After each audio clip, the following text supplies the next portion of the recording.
விசை உறும் பந்தினை போல் உள்ளம் வேண்டியபடி செல்லும் உடல் கேட்டேன். நசையரு மனம் கேட்டேன். நித்தம் நவம் என சுடர் தரும் உயிர் கேட்டேன்.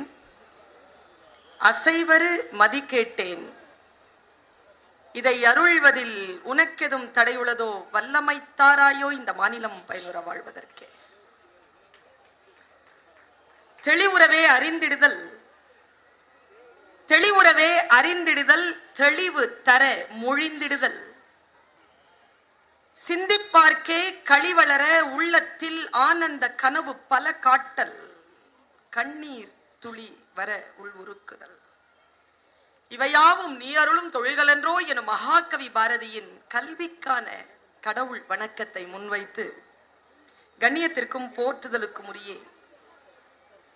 இந்த நிகழ்ச்சியை மதுரையில் பபாசி நிறுவனத்தோடு தமிழ்நாடு அரசும் சேர்ந்து எடுக்கக்கூடிய முதல் விழாவாக இந்த விழா இருப்பதனால் பபாசி நிறுவனத்திற்கும் தமிழ்நாடு அரசிற்கும் என்னுடைய வாழ்த்துக்களையும் நன்றிகளையும் பாராட்டுகளையும் முதலிலே தெரிவித்துக் கொண்டு, இங்கே மேடையிலே தன்னுடைய ஆரவாரமற்ற பேச்சினால் நம் அனைவரையும் கட்டி போட்டு அமர வைத்திருக்கக்கூடிய தமிழ்நாடு பாடநூல் கல்வியல் கழகத்தின் இணை இயக்குனர் எழுத்தாளர் ஐயா சங்கர சரவணன் அவர்களே,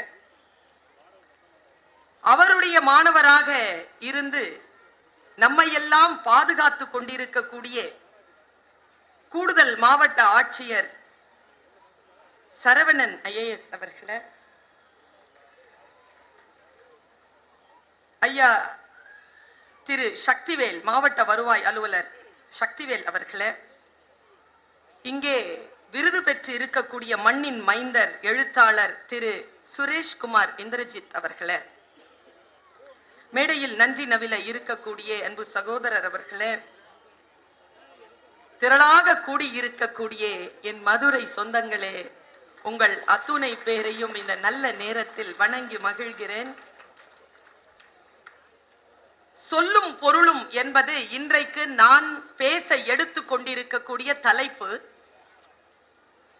என்ன பேச போகிறேன் என்பதற்கான ஒரு முன் திட்டமிடல் மனதிலே இருந்தாலும், இங்கே என் கண்களிலே தெரிந்து கொண்டிருக்கக்கூடிய எழுச்சி மிக்க ஆர்வமிக்க முகங்கள் என் சிந்தனையை இன்னுமாய் தூண்டியபடி இருக்கின்ற காரணத்தினால் என் பிரார்த்தனை இதுதான். யாருடைய உதடுகளில் ஒளிந்து கொண்டிருக்கக்கூடிய சொல் நம்முடைய வாழ்க்கையை மாற்றும் என்று நமக்கு தெரியாது. அது எந்த புத்தகத்திற்குள் ஒளிந்து கொண்டிருக்கிறது என்று கூட நமக்கு தெரியாது. எவ்வளவு சீக்கிரமாக அந்த சொல் நம்மை வந்து சேர்கிறதோ நம்முடைய வாழ்க்கையில் அவ்வளவு சீக்கிரமாக மாற்றம் நிகழ்கிறது. உங்கள் வாழ்க்கையில் நீங்கள் மறுபடியும் பெற்றுவிடவே முடியாத இந்த காலத்தின் மணி சொட்டுக்களை இதோ இவளின் பேச்சுக்காக தந்து கொண்டிருக்கிறீர்கள். நானும் என் வாழ்க்கையில் மறுபடியும் பெற்றுவிடவே முடியாத அந்த காலத்தின் மணி சொட்டை உங்களுக்காக தந்து கொண்டிருக்கிறேன். உங்கள் வாழ்க்கையில் மாற்றத்தை நிகழ்த்தக்கூடிய அந்த ஒற்றை சொல் இந்த உதடுகளிலிருந்து உதிர்ந்து விட வேண்டும் என்கின்ற பேராசையோடு உங்கள் முன்னால் சில சிந்தனைகளை விதையாக தூவ வந்திருக்கிறேன். புத்தக திருவிழா எனக்கு நிரம்ப சந்தோஷம். புத்தக கண்காட்சி என்று வைத்தார்கள். அந்த சொல்லை நீக்கியவர்களுக்கு 1000 கோடி நமஸ்காரங்கள். அது கண்காட்சிக்கான பொருள் அல்ல, இது விழாவுக்கான பொருள். எந்த புத்தகம் ஓலமிட்டு கொண்டு யாரோ ஒரு வாசகனை தேடிக்கொண்டிருக்கிறது, நாமும் உள்ளத்திலே அதே ஓலத்தோடு இங்கே அலைந்து திரிந்து கொண்டிருக்கிறோம். 2 பேரும் ஒற்றை புள்ளியில் சந்தித்து விட வேண்டும் என்ற பிரார்த்தனையோடு உள்ளே போங்கள். ஏனென்றால் நான் ஒரு முறை தஞ்சாவூர் புத்தக திருவிழாவில் பேசிக் கொண்டிருந்த பொழுது இப்படியே பார்த்துக்கிட்டே இருந்தேன். ஒரு இடத்துல ஒரு எழுத்து எழுதி தொங்க போட்டிருந்தாங்க. நான் மொழி ஆசிரியை, என் மொழி வல்லமையை நான் வளர்த்து கொண்டது எங்க எது கிடைச்சாலும் அதை படிச்சிருவேன். இது என்னன்னா கூட பிரியாணி டு ஹெவன் படிச்சுட்டேன். லெஃப்ட் சைட்ல இருக்கு. எது கண்ணில் பட்டாலும் அதை வாசித்து விடுவேன். சரியோ தவறோ முதலில் அதை வாசித்து விடுவோம். நம்முடைய மனம் அதை வடிகட்டி கொள்ளும், நம் புத்தி அதை வடிகட்டி கொள்ளும். வாசிச்சிடணும் அப்படின்னு வாசிக்கும் பொழுது மேடையில் நின்று கொண்டிருந்த பொழுது அந்த வாசகம் என் கண்ணில் பட்டது. ஒரு வெளிநாட்டு அறிஞனுடைய ஒரு பொன்மொழியை அங்கே எழுதி போட்டு இருந்தார்கள். எங்கே? புத்தக கண்காட்சியில. நீங்கள் எந்த புத்தகத்தையும் காசு கொடுத்து வாங்கிவிட முடியாது. பயந்து போனேன் நான். எனக்கு ஒரு 4-5 புக்கை இவங்க பரிசா கொடுத்துருக்காங்க. அதனால என்கிட்ட இருக்கிற புத்தகம்லாம் அப்படி வந்ததா என்ன? நான் காசு கொடுத்து வாங்கி இருக்கிறேனே. நீ எந்த புத்தகத்தையும் காசு கொடுத்து வாங்க முடியாது என்கிறான் அந்த பேரறிஞன். கீழே அதற்கான விளக்கம் தருகிறான். நீங்கள் வாங்குவதெல்லாம் புத்தகத்தின் அச்சுக்கூலியும் காகிதத்தின் கூலியுமே தவிர உங்களால் எந்த புத்தகத்தையும் காசு கொடுத்து வாங்கிவிட முடியாது என்று பேசுகிறார். சிந்தனைக்கு ஏது விலை? நான் எப்பொழுதும் சொல்லுவதுதான், சிந்தித்துக் கொண்டே இருப்பதுதான். மரணம் அடைகிறார்கள். எத்தனையோ சொற்களால் அதை குறிக்கிறோம். இறைவனடி சேர்ந்தார், சிவபதவி அடைந்தார், இயற்கை எய்தினார், காலம் ஆனார். ஒருத்தருக்கு ஒரு இங்க மதுரையில தான், வேற எங்க இந்த குறும்ப நான் பார்க்க மாட்டேன், இங்கதான். என் தாத்தா 96 வயதில் அகால மரணம் அடைந்தார். நான் நினைச்சேன், என்னையா 96 வயசுல தானே செத்துருக்காரு, அது எப்படி அகால மரணம்னா? அந்த பேரன் சொல்றோம், போற வயசுல போகாம லேட்டா போனா அதுவும் அகாலம் தானேங்கிறான். செத்து போதல், மண்டைய போடுதல், டிக்கெட் வாங்குதல், நிறைய சொற்கள் உண்டு. கார்ல் மார்க்ஸ் இறந்தான். அவன் தோழன் ஏங்கல்ஸ் அதை மக்களுக்கு அறிவிக்கிறான். அதே மரண செய்திதான் நாம் எல்லோரும் எப்படி அறிவிக்கிறோமோ ஏங்கல்ஸ் அறிவித்தான் கார்ல் மார்க்ஸை குறித்து. என் நண்பன் இன்று காலை இத்தனை மணி அளவில் சிந்திப்பதை நிறுத்தி கொண்டான். சிந்திப்பதை நிறுத்திக் கொள்ளுதல் தான் மரணம். சிந்தித்தபடி இருப்பதற்கு ஏதேனும் ஒன்று தேவைப்படுகிறது. சொல் தேவைப்படுகிறது. எல்லோரும் சொல்கிறார்கள். ஆனால் அந்த சொல்லிற்கான பொருள் அவர்கள் என்ன நினைத்து சொல்லுகிறார்களோ அது அடுத்தவர்களுடைய காதுகளில் சரியாக போய் சேர்கிறதா? நான் தமிழ் படித்தவள், பாக்கியசாலி, அதனால் தமிழிலே படித்தவள். பல குழந்தைகள் இன்றைக்கு தமிழை ஆங்கிலத்தில் வாசித்துக் கொண்டிருக்கிறார்கள். நான் தமிழிலே தமிழ் படித்தவள்.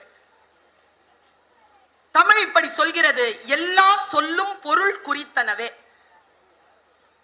எந்த சொல் சொன்னாலும் அதுக்கு ஒரு பொருள் உண்டு. அந்த பொருளை அந்த சொல் சுமந்து வருகிறது. அந்த சொல் சரியான பொருளோடு முன்னால் இருக்கின்றவர்களை போய் சேர்கிறதா? நம்மில் பல பேருக்கு வருத்தம் என்னன்னா, என்ன புரிஞ்சிக்க மாட்டியா, நான் சொன்னது உனக்கு புரியலையா? இந்த தவிப்போடு தானே மொழி நம்மிடத்தில் இருக்கிறது. யார் ஒருவர் சொல்லையும் அதற்கான பொருளையும் சரியாக புரிந்து கொள்கிறார்களோ அவர்களுக்கு இந்த உலகம் இன்னும் ஒரு வாழ்க்கையை தருகிறது. இப்படி சொல்கிறேன். பெர்னாட் ஷா சொல்வது, நம்மில் பல பேர் 40 வயதிலேயே செத்து போகிறோம். புதைப்பதற்குத்தான் 60-70 ஆண்டுகள் ஆகிவிடுகின்றன. பொருள் புரியவில்லை என்றால் வாழ்க்கையிலே எந்த அர்த்தத்தையும் நீங்கள் விளக்கிவிட முடியாது. ஒரு புத்தகத்தை எடுக்கிறீங்க, எல்லாருமே சொல்லிக்கிட்டே இருக்காங்க, வாசிங்க வாசிங்க, நிறைய படிங்க நிறைய படிங்க. நான் பல்வேறு விதமான ஜாம்பவான்களின் பேச்சை கேட்ட காரணத்தினால் இன்றைக்கு பேச்சாளராக இருக்கிறேன். கேட்டு பழகியவர்களால் தான் பேச முடியும், வாசித்து பழகியவர்களால் தான் பேச முடியும். எங்க வீட்டு வேலைக்காரம்மா சொல்லுச்சு ஒரு வாட்டி, என் பொண்ணு ரொம்ப வாயாடுறா, அவளை உங்களை மாதிரி பேச்சாளர் ஆக்கிடலான்னு நினைக்கிறேன். நான் அந்த பிள்ளைகிட்ட சொன்னேன், வாயாடுறவங்க எல்லாம் பேச்சாளர் கிடையாதுப்பா, வாதாடுகின்றவர்கள் தான் பேச்சாளர்கள். வாயாடுறதுக்கும் வாதாடுறதுக்கும் வித்தியாசம் இருக்குது. ஒரு சொல்லை எப்படி புரிந்து கொள்வது, ஒருவரை எப்படி புரிந்து கொள்வது?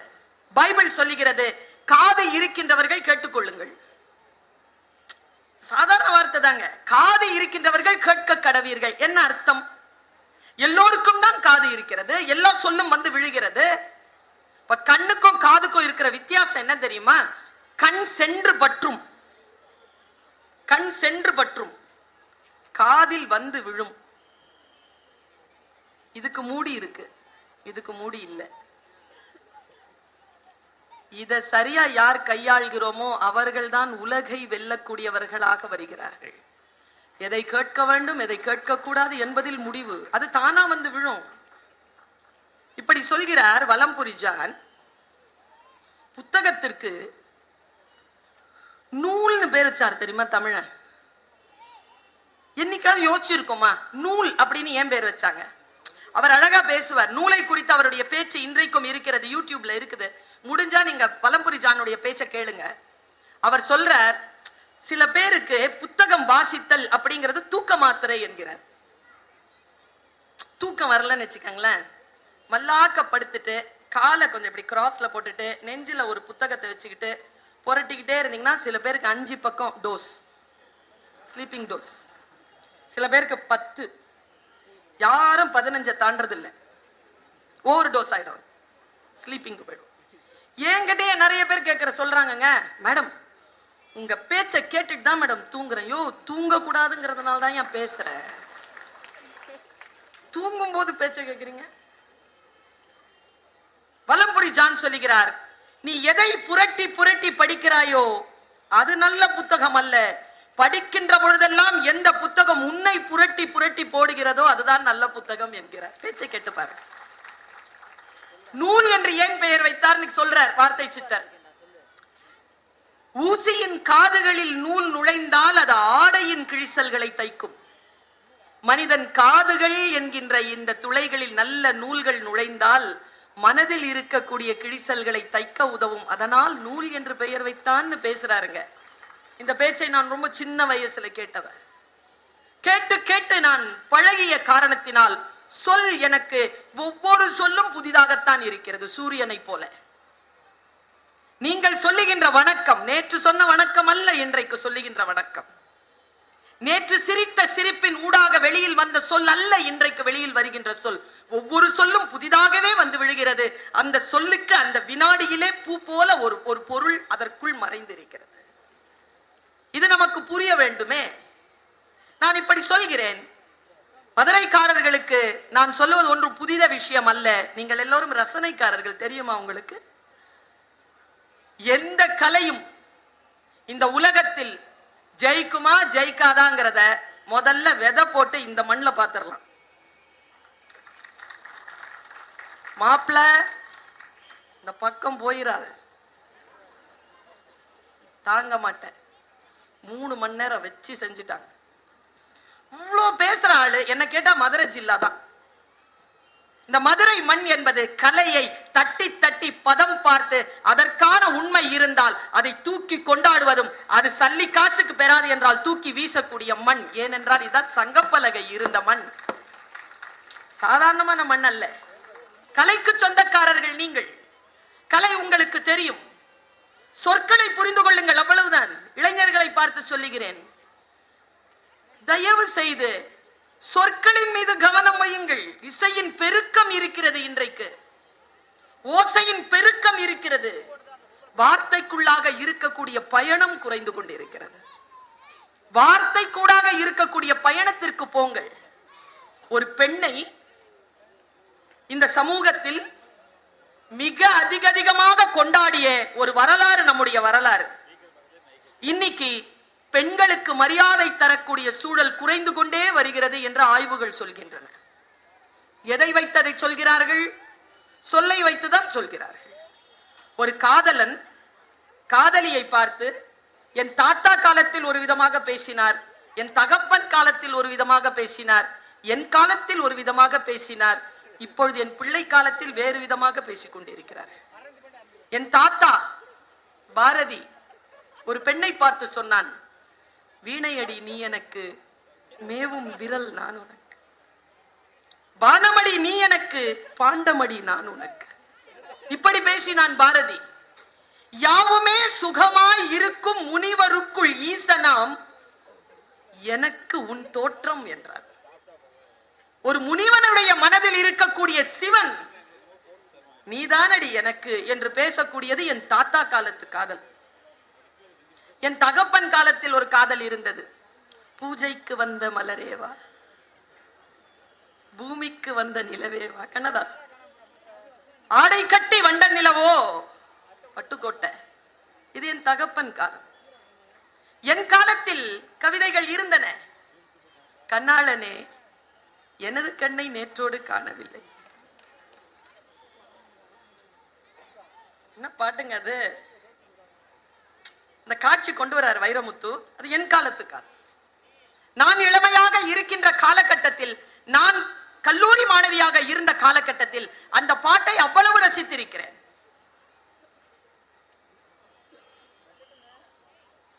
பெண்ணினுடைய மனம் கொதிக்குதான். எப்படி கொதிக்குது? உலை கொதித்திடும் நீர்க்குமிழ் போல. பனித்துளிதான் என்ன செய்யுமோ, மூங்கில் காட்டில் தீ விழும் பொழுது மூங்கில் காடென்று ஆயினள் மாது. இது என் காலத்து காதல். இப்ப இருக்கிற பசங்க அட்ராவள, குத்ராவள, கொல்றா. எப்படிங்க? இப்போ ஒரு பாட்டு வந்துச்சுங்க, ஜோர்தால் ஜோர்தால்னு ஒரு பாட்டு. என்னதான் சொல்றான்? நானும் திரும்பி திரும்பி பார்த்துட்டு கத்ரா கத்துன்னு கத்தாத, நான் படுத்துக்கவேன் ஜொர்த்தாலங்கிறான். அவ்வளவுதான். திருப்பி திருப்பி சொல்றான். சொற்கள் ஏன் இப்படி மாறி போயின? ஒரு சமூகத்தில் ஒரு சொல் இல்லாமல் போனதற்கு யார் காரணம்? ஒரு பக்கம் இப்படி இருந்தாலும் இன்னொரு பக்கம் அந்த சொல்லை தூக்கி பிடிப்பதற்கான வேலைகள் தொடர்ந்து நடந்த வண்ணமும் இருக்கின்றன. அதையும் சொல்லாமல் விட முடியாது.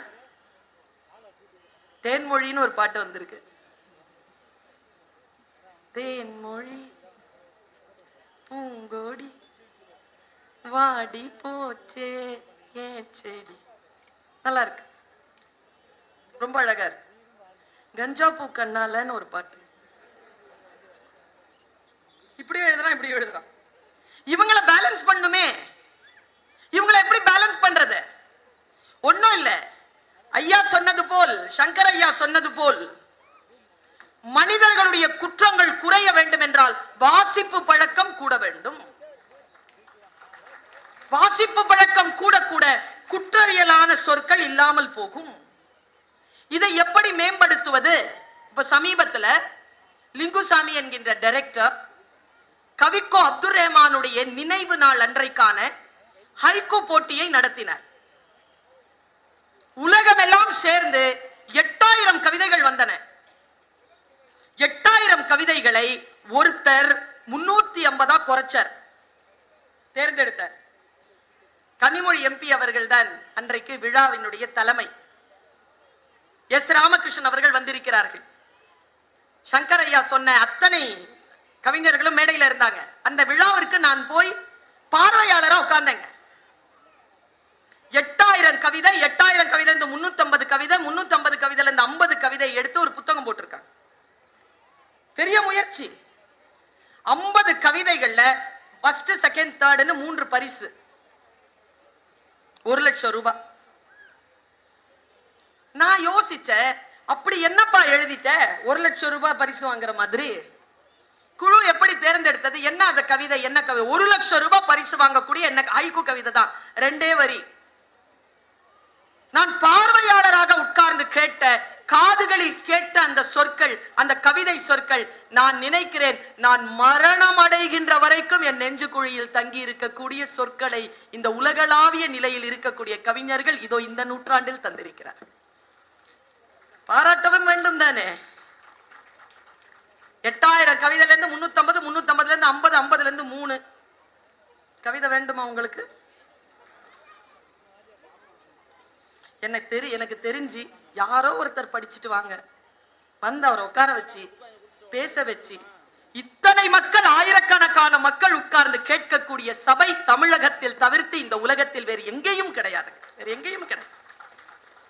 இலக்கியத்தை இவ்வளவு ரசிக்கக்கூடிய கூட்டம், மொழியை இவ்வளவு ரசிக்கக்கூடிய கூட்டம் பாருங்க. முதல் பரிசு பெற்ற கவிதை மலேசியால இருந்து நட்டா அப்படிங்கிற ஒருத்தர் எழுதியிருக்கார். இந்த புத்தகத்துக்கு தலைப்பே அதான். புத்தகத்துக்கு தலைப்பு வாடியது கொக்கு. சரியா? ஆனா என்னன்னா, நான் இந்த சபையில சொல்றேன், கவிதை புரிஞ்சாதான் கைத்தட்டல் வரும். எனக்கு தெரிஞ்சு 10 செகண்ட் ஆகும். புரியணும்ல? என்ன கேட்டா, ஒரு கவிதை புரியணும்னா ஜென்மங்களில் எனக்கு நம்பிக்கை இல்லை. ஒருவேளை நம்பிக்கை இருந்தால் இப்படி சொல்வேன், ஒரு கவிதையை புரிஞ்சுக்கிறதுக்கு 1000 ஜென்மம் எடுக்கணும். புரியாதுங்க. இல்லைன்னா புரிந்து கொண்டால் வாழ்க்கையின் வித்தியாசமான கதவுகள் திறந்து கொள்ளும். யாரையும் டிஸ்டர்ப் பண்ண மாட்டோம்.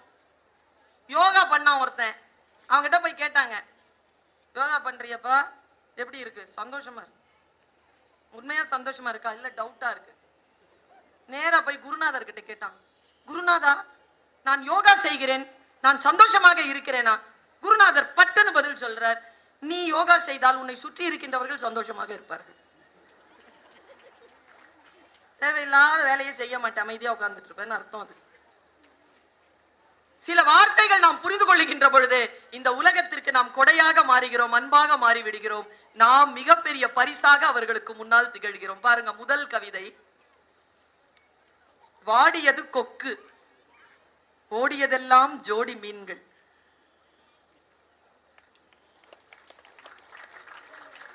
இப்ப கைத்தட்டல் கூடுதலா வரும் பாருங்க. கோனார் நோட்ஸ் கொடுத்தேன்னா, தனித்தனியா போயிருந்தா கொத்தி சாப்பிட்டு இருப்பேன், ஜோடி ஜோடியா போறீங்களே எப்படி சாப்பிடுறதுன்னு வாடிச்சான் கொக்கு. பாத்தீங்களா? புரிந்து கொண்டால் தாங்க எதுவும் பேரழகு. எந்த சொல்லும் பொருள் புரிகிறதா? பொருள் புரிந்து போனால் நம்முடைய வாழ்க்கையினுடைய தரமே வேறாக மாறி போகிறது. பாருங்க, 2வது பரிசு பெற்ற கவிதை. முதல் கவிதைக்கு 10 செகண்ட் எடுத்தீங்களா? செகண்ட் கவிதைக்கு 15 செகண்ட் எடுப்பீங்க. தூண்டிலில் மீன், தூண்டிலில் மீன், அதன் கண்களில் விடை பெற்றுக் கொண்டது நதி.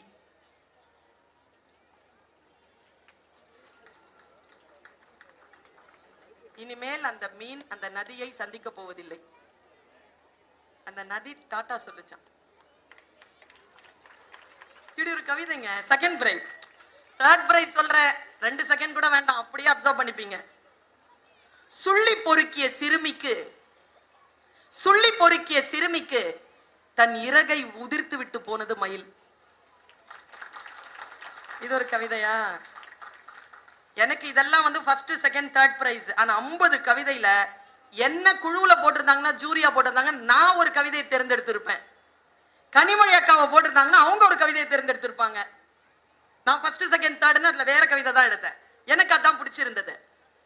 கனிமொழி அக்கா வேற விஷயங்களை சொன்னா, அவங்க சொல்லும் போது அவங்க கண்கள் பனிச்சிருச்சிங்க. அவங்க கண்களை பார்த்தேன், என் கண்களும் பனித்தது. அந்த கவிதை அவர்களுக்கு பிடித்தமான கவிதை, உங்களுக்கும் பிடிக்கும். ரொம்ப டீப்பா யோசிச்சீங்கன்னா நீங்களும் கண் கலங்கலாம். 2 வரிதான். கடைசி இலையும் உதிர்ந்த பிறகு, கடைசி இலையும் உதிர்ந்த பிறகு நிலவை சூடிக்கொள்கிறது மரம்.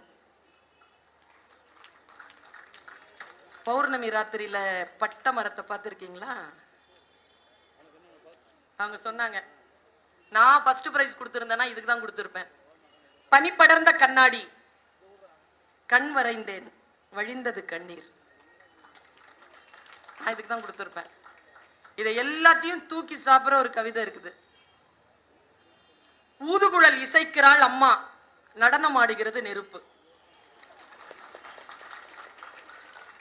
எப்படி எழுதுறாங்க பசங்க, எப்படி எழுதுறாங்க தெரியுமா? உடைந்த பானையின் சில்லுகளில் மிச்சம் இருக்கிறது பழைய நீர். என்னை போலவே நடித்து காட்டுகிறது என் நிழல். எந்த கிளி ஏமாற்றியதோ தாடியுடன் இருக்கிறது ஆலமரம். பார்க்கிறத ஒருத்தன் எழுதுறான் பாருங்க, அந்த பையன்லாம் குற்றம் செய்ய முடியாதுங்க, அந்த பொண்ணெல்லாம் குற்றம் செய்ய முடியாது. எழுதுங்கள் என் குழந்தைகளே, என் தம்பிமார்களே, தங்கைமார்களே, அக்காமார்களே, எழுதுங்கள். எதை பார்த்தாலும் அழகியலோடு அதை உள்வாங்கிக் கொண்டு, அல்லது கோபம் வந்தால் ரௌத்ரத்தோடு எழுதுங்கள். அந்த சுடுகாட்டிற்கு உயிர் தந்தது ஒரு பிணம். இப்படி எழுதுறாங்க பசங்க. இப்படியும் இருக்கிறது கவிதை. இப்ப சமீபத்தில் ஒரு பாடலாசிரியர் மகளை இழந்தார். இங்கே நிறைய இளைஞர்கள் இருக்கிறீர்கள், ஒரு விழிப்புணர்வுக்காக இதை சொல்கிறேன். அந்த பெண்ணுக்கு 26 to 28 வயது இருக்கும். இறந்து போனாள். இந்த உலகத்துல வேணான்னு அவன் முடிவு பண்ணிட்டா, தற்கொலை செய்து கொண்டாள்.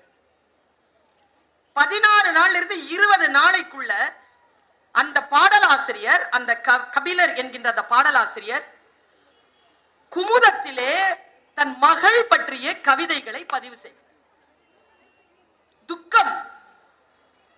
துக்கமான அந்த கவிதையை நாம் ஏன் வாசிக்க வேண்டும் என்றால், நான் அன்றைக்கு எழுதினேன், 9ஆம் தேதி என்று எழுதினேன், முகநூலில் எழுதினேன், தற்கொலை என்பது குழந்தைகள் பெற்றோர்களுக்கு தரும் மரண தண்டனை. அவர் இப்படி எழுதுறாருங்க. ஒருபோதும் அந்த முடிவு சரியாக வராது என்பதற்காக, தகப்பன்மாரையும் தாய்மாரையும் நாம் மனதிலே நிறுத்திக் கொள்ள வேண்டும் என்பதற்காக, அந்த தகப்பனினுடைய அந்த புலம்பல் இருக்குல்ல, அந்த வலி இருக்குல்ல, அதை அந்த கவிஞர் பதிவு செய்திருக்கிறார். கண் கலங்காமல் என்னால் அதை வாசிக்க முடியவில்லை. நான் சொல்கிறேன், நீங்களும் கண் கலங்காமல் அதை கேட்டுவிட முடியாது. சொல்லுகிறார் முதல் கவிதை, எல்லா தூக்க மாத்திரையையும் அவளே போட்டுக்கொண்டால் நான் எப்படி தூங்குவது. இரண்டாவது கவிதை, 10 கவிதை எழுதியிருக்காங்க மனுஷன். இரண்டாவது கவிதை சொல்றான், எங்கே போனாள் என்று தெரியவில்லை, அவள் காலனி மட்டும் என் வாசலில்.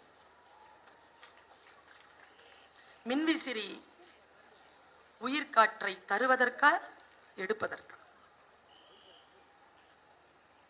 அடுத்து சொல்றான் பாருங்க, அவள் தந்த தேநீர் கோப்பையில் எறும்பாக செத்து மிதக்கிறேன்.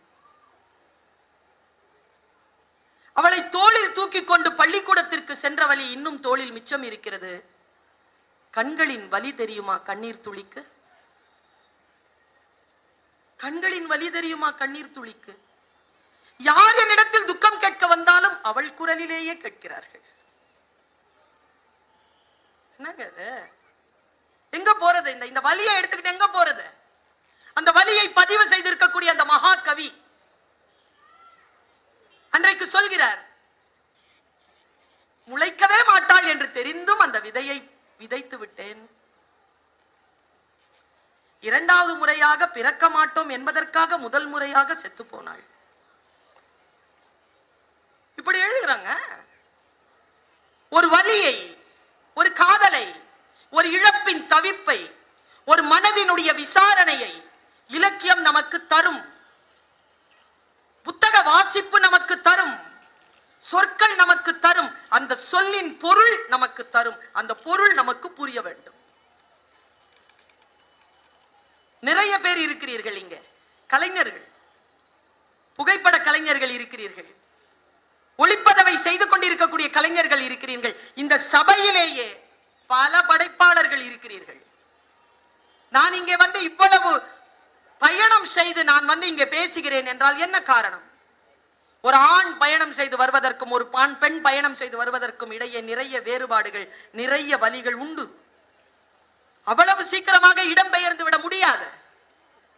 500 கிலோமீட்டர் பயணம் செய்து இதோ உங்களுக்காக நின்று பேசிக் கொண்டிருக்கிறேன் என்றால் என் கடமைகளை அங்கே யார் செய்து கொண்டிருப்பார்கள்? அது அப்படியே மிச்சம் இருக்கும். போய் நான் தான் பண்ணேன். இந்த வலி எப்பொழுது புரியும்? சில வாசிப்புகளினால் புரியும். இதோ இத்தகைய எழுத்தாளர்கள் அதை சொல்லிவிட்டு போவார்கள். இந்த எழுத்தாளர்கள் இருக்கக்கூடிய எழுத்துக்களை வாசிப்பதன் மூலமாக முன்னால் இருக்கின்ற மனிதர்களை நம்மால் புரிந்து கொள்ள முடியும். சமீபத்தில் ஒரு 5-6 ஆண்டுகளுக்கு முன்னால் எனக்கு ஒரு பணி தரப்பட்டது. அந்த பணி என்ன என்றால், ஒரு கல்லூரியில் படிக்கக்கூடிய பிள்ளைகளுக்கு பாடத்திட்டத்தை சரி செய்து தர வேண்டும். பாடத்திட்டத்திற்கான தலைப்பு என்ன என்றால், காட்சிப்படுத்தலும் கதை சொல்லுதலும். காட்சிப்படுத்துவதன் மூலமாக கதை சொல்ல வேண்டும். நானும் SRM பல்கலைக்கழகத்தில் சிவாஜி கணேசன் தகவல் தொழில்நுட்ப திரைப்பட கல்லூரி, அதற்கு டீனாக இருந்த ஞானராஜசேகரன் IAS அவரும் நானும் உட்கார்ந்து பாடத்திட்டத்தை வகுக்கிறோம். அப்பொழுது நாங்கள் அந்த பாடத்திட்டத்திற்கு பரிந்துரை செய்த ஒரு கதை, நான் சொல்கிறேன், இந்த கதை உங்களுடைய சிந்தனையில் படிந்து விட்டால் நிச்சயமாக நான் சொல்லுகிறேன், இதோ இந்த அரங்கத்தை விட்டு நீங்கள் வெளியேறுகின்ற பொழுது உங்களுடைய மனநிலையும் உங்களுடைய புத்தி நிலையும் இன்னும் மிருதுவாக மாறி இருக்கும். இன்னும் நெகிழ்ச்சியாக மாறி இருக்கும், இன்னும் அமைதியாக இருக்கும். இதற்கு நான் கேரண்டி. பாருங்க, ஒரு பெண் அல்லது ஒரு ஆண் அல்லது ஏதோ ஒரு உயிர், அது மனிதனாக இருக்க வேண்டிய அவசியமும் கிடையாது, ஏதோ ஒரு உயிர், அது எதைங்க எதிர்பார்க்குது? ஒரு உயிரினுடைய எதிர்பார்ப்பு என்ன? பல சொற்களால் அது பேசுகிறது, அந்த பொருள் நமக்கு புரிகிறதா? நான் இந்த கதையை சொல்வதற்கு முன்னால் உங்களுக்கு ஒரு காட்சியை சொல்கிறேன், முடிந்தால் புரிந்து கொள்ளுங்கள். ஒரு பெண்ணுக்கு அடங்காத ரத்தப்போக்கு, அடங்காத ரத்தப்போக்கு, நிற்கவே இல்லை, இறந்து போவாள் என்று மருத்துவர்கள் கைவிரிக்கிறார்கள். அந்த பெண்ணிடத்தில் சொல்லப்படுகிறது, இங்க ஒருத்தர் வருவாரு, அவருக்கு பேரு மேசையா, மசிஹா. மசிஹானா என்ன அர்த்தம்னா மரணத்திற்கான மருத்துவர்னு அர்த்தம். அவரை போய் நீ பார்த்துட்டனா உன்னுடைய உடல் நலம் குணமாக வாய்ப்பு இருக்கு, முடிஞ்சா பாருங்கிறாங்க. அவ காத்திருக்கிறான். அவர் வராரு. இது பைபிளில் வரக்கூடிய ஒரு கதை. நான் கிறிஸ்துவத்தை பரப்ப வேண்டும் என்ற எந்த நோக்கத்தோடும் இதை சொல்லவில்லை, எனக்கு அது நோக்கம் இல்லை. நான் பகவத்கீதையோ குரானையோ பைபிளையோ வாசிக்கின்ற பொழுது அதன் மதம் குறித்து உங்களை செலுத்துவது அல்ல என் நோக்கம். அது ஆழமாக சொல்லுகின்ற மனித நேயத்திற்கான உச்ச நிலையை நாம் புரிந்து கொள்ள வேண்டுமே என்கின்ற தவிப்பின் காரணமாகத்தான் நான் அதை உங்களுக்கு கடத்தி கொண்டிருக்கிறேன். அவள் காத்திருக்கிறாள், இயேசு வந்துட்டார். இதை நான் நிறுத்திட்டு அப்புறமா நான் அந்த கதையை சொல்றேன், உங்களுக்கு புரியும் என்பதற்காக. போற டீச்சர் இல்லையா, என் கிளாஸ்ல இதுவரைக்கும் யாரும் ஃபெயில் ஆனது இல்லை, சங்கர் நாராயண் சார்.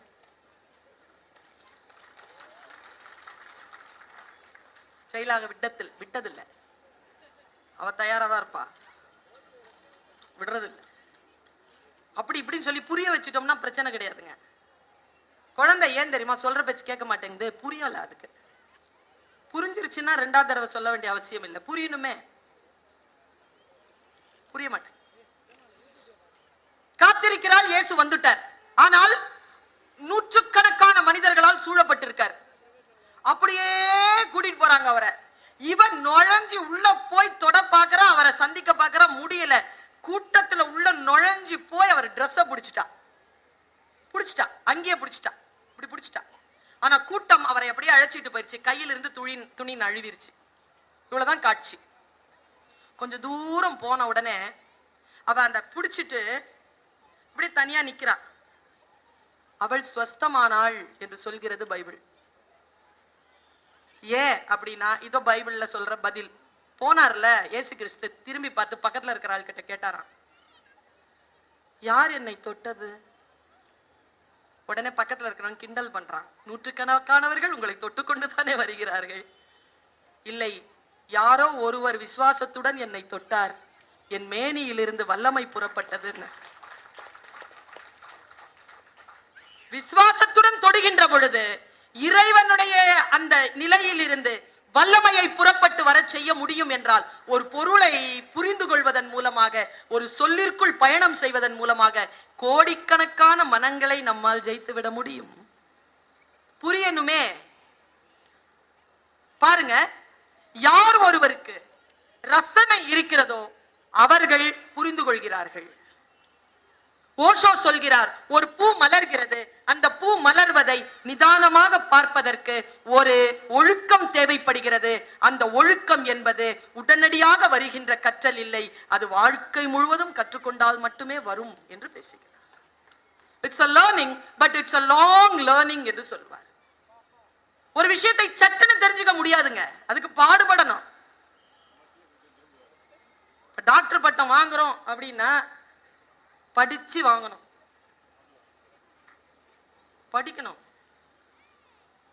5 வருஷம் அலையணும், திரியணும், ஆராயணும். அதுக்கு அப்புறமா கிடைக்கிறதுக்கு பேர் தான் அந்த டாக்டர் பட்டம். சும்மா ஏதோ இவர் ரொம்ப நல்லவர் அப்படின்னு கூப்பிட்டு கொடுக்குறாங்க பாருங்க, அதுக்கு பேர் இல்ல டாக்டர் பட்டம். அவங்க அந்த டாக்டர் பட்டம், நான் டாக்டர் பர்வீன் சுல்தானா, படிச்சு வாங்குறது, உழைச்சு வாங்குறது. 9 வருஷம் எனக்கெல்லாம் ஆச்சு. சில விஷயங்களில் பாடுபட்டால் ஐயா சொன்னார், சங்கர் சரவணன் சொல்லிவிட்டு போனார். அது ரொம்ப நுட்பமா சொன்னாருங்க. அவர் டீச்சர் இல்லையா, நுட்பமா சொன்னார். எனக்கு தெரிந்து நான் இதை ஒவ்வொரு மேடையிலும் சொல்லிக் கொண்டிருக்கிறேன். ஆர்ப்பாட்டமாகும் அலங்காரமாகும் பேசுகின்றவர்களுடைய நகைச்சுவையாகும் பேசுகின்றவர்களுடைய பேச்சின் மீது மக்களுக்கு இருக்கும் கவனம் அமைதியாகவும் ஆர்ப்பாட்டம் இல்லாமலும் அலங்காரம் இல்லாமலும் சிந்தனையின் ஆழத்தோடு பேசுகின்றவர்கள் மீது மக்களுக்கு இல்லை. அதை தவறவிட்டு விடக்கூடாது என்று ஒரு தலைமுறையை பழக்குவோம். நாம் பேசுறதை விட முக்கியமானது சரவணன் பேசுவதை கேட்பது. நுட்பமா ஒரு விஷயத்தை சொன்னார். மதுரை காண்டம் பத்தி அவர் ஒரு விஷயத்தை சொன்னாருங்க. சிலப்பதிகாரத்தை பற்றி அவர் சில விஷயங்களை எப்படி சொல்லிக்கிட்டே வந்தார். நமக்கு என்ன தெரியுமா, சிலப்பதிகாரம் தானே, பூம்புகார் படம் பார்த்தா போதும்னு நினைக்கிறோம். கிடையாது. பூம்புகார் படம் அல்ல சிலப்பதிகாரம். சிலப்பதிகாரத்தை ரொம்ப ஆழமா நீங்க புரிஞ்சுக்கிட்டீங்கன்னா இந்த கோனாறு நாடாறு செட்டியாறு யாரும் வேணாம், தானா படிச்சு புரிஞ்சுக்கலாம். படிக்கணுமே, படிப்பதற்கான பயிற்சி இருக்க வேண்டுமே. எதை வேண்டுமானாலும் படிங்க. ரொம்ப நுட்பமான ஒரு விஷயத்தை சொல்லிட்டு போறேன். எல்லாரும் சொன்னாங்களா புக்கு ரொம்ப உயர்ந்தது தானுங்க சார். புக்கு கீழே கிடக்குது, காலில் பட்டுருச்சு, என்ன பண்ணுவீங்க? தொட்டு படிச்சவங்களுக்கு தான் தெரியும். சில புத்தகம் காலில் போட்டு மிதிச்சு கிழிச்சு தீயில போடுறதுக்கும் இருக்குது. படிச்சாதானே தெரியும். ஒரு கெட்ட வார்த்தை எழுதி அரபியிலயோ சமஸ்கிருதத்திலயோ போட்டாங்கன்னா எடுத்து கண்ணில் ஊத்திக்கிற ஆட்கள் தானேங்க நாமெல்லாம். ஏன்? பொருள் தெரியல. சொல்லி இருக்கிறது பொருள் இல்லை. பொருள் இல்லாத போது அந்த பொருள் ஒரு வேலையை செய்யும் பாருங்க, அதுதான் ஜெயிக்குமே தவிர எந்த சொல்லும் ஜெயிப்பதில்லை. சொல்லின் பொருள் தான் ஜெயிக்கிறது. பொருள் உணர்ந்து ஒரு சொல்லை வாசிப்பது, பொருள் உணர்ந்து ஒன்றை அணுகுவது, புரிந்து கொள். எனக்கு ஆங்கிலத்தில் பிடித்தமான ஒற்றை சொல் அண்டர்ஸ்டாண்ட். என்ன சொல்லுங்க அது? I stand under. நீ எதுவாக இருக்கிறாயோ ஐ ஸ்டாண்ட் அண்டர். நான் உன்னை புரிந்து கொள்கிறேன். எவ்வளவு அற்புதமான சொல்லை அவர்கள் வடிவமைத்து இருக்கிறார்கள். நான் மொழி ஆசிரியர். அந்த குழந்தைகளுக்கு ரசனை தொடர்பான ஒரு பாடத்தை தர வேண்டும். ஒரு உயிர் எதை இந்த உலகத்தில் இருந்து கேட்கிறது என்றால் அங்கீகாரத்தை தாங்க கேட்குது. நான் இருக்கிறேன்ல, சமைக்கிறேன்ல, சாப்பிடுறேன்ல, நல்லா இருக்குன்னு சொன்னா திமிர் வந்துருது மிஸ். அடுத்த நாள் நல்லா கொடுக்கணும். அழகா ட்ரெஸ் பண்ணிட்டு வருவா, நல்லா இருக்குன்னு தான் சொல்லுங்களேன். உடனே அடுத்ததா நமக்கு ஏதாவது தலைவலி வந்துடும் மேடம், கம்முன்னு இருக்கிறது தான் நல்லது இல்லைங்க. சொல் தேவைப்படுகிறது. ஒரு சூட்சுமத்தை சொல்லுகிறேன். இங்கே சிவன் வழிபாட்டிலே ஆர்வம் உள்ளவர்கள் இருந்தீர்கள் என்றால், நான் சொல்லுவது சரியாக இருந்தால் எனக்கு அக்னாலேஜ் பண்ணுங்க. சிவனுக்கு அபிஷேகம், சக்திக்கு மந்திரம். சக்திக்கு மந்திரம் போதுமானது, சிவனுக்கு தான் அபிஷேகம் தேவை. எங்களுக்கு பொருள் வேண்டாம், சொல் போதுமானது. அதை ஒழுங்கா சொன்ன போதுமே, குடும்பத்துல பிரச்சனை இல்லையே. சொல்லை தேடித்தான் அலைகிறோம். சிறிய சிறிய சொல், நம்மை மகிழ்ச்சி படுத்துகின்ற சிறிய சிறிய சொல். அங்கீகாரத்திற்குத்தான் இந்த உலகம் அவ்வளவு ஏங்கி கிடக்கிறது. தரமாட்டார்களே அவ்வளவு சீக்கிரமாக. ஒரு ஒற்றை தலையாட்டல் கிடைக்காதே. அந்த அங்கீகாரத்திற்காக ஏங்கிக் கொண்டே இருக்கக்கூடியவர்கள் பாருங்க. ரோஜா அத்தர் என்று அந்த கதைக்கு பெயர். என் மாணவன் கதிர் இங்கே இருக்கிறான், அவனுக்கு அந்த கதை தெரியும். நான் பாடம் நடத்தி அவன் கேட்டிருக்கிறான்.